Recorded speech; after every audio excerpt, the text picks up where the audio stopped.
Mi chiamo Beltrami Costantino per gli amici. Son quello che ha scoperto dove nasce il Mississippi.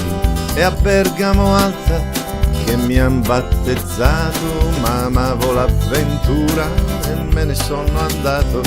In testa un pensiero, se esiste dove sta il paese, la pianta della libertà. Col tempo ho scoperto che cresce nel cuore, è un fiore ed è rosso, per coglierlo si muore.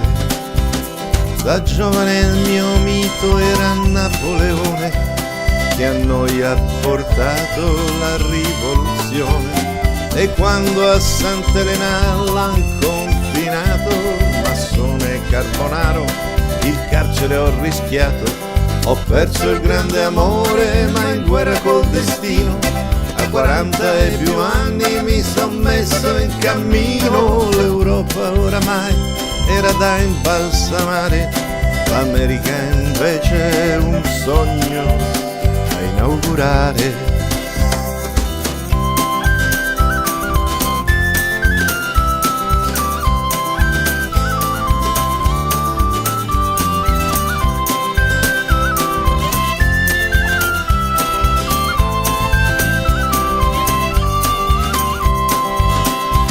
Raggiungere New Orleans era la mia intenzione, ma poi a St. Louis ho cambiato direzione.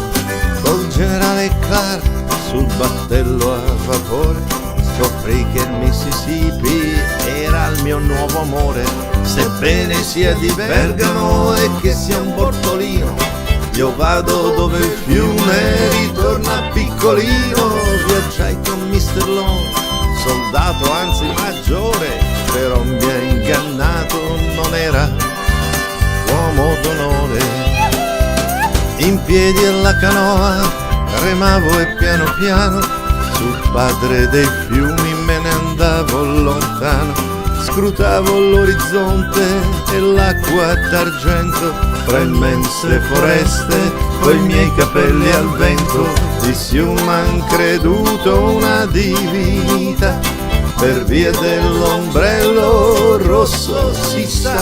E 3 pelle rossa mi han fatto compagnia, ma poi la paura li ha fatti scappar via.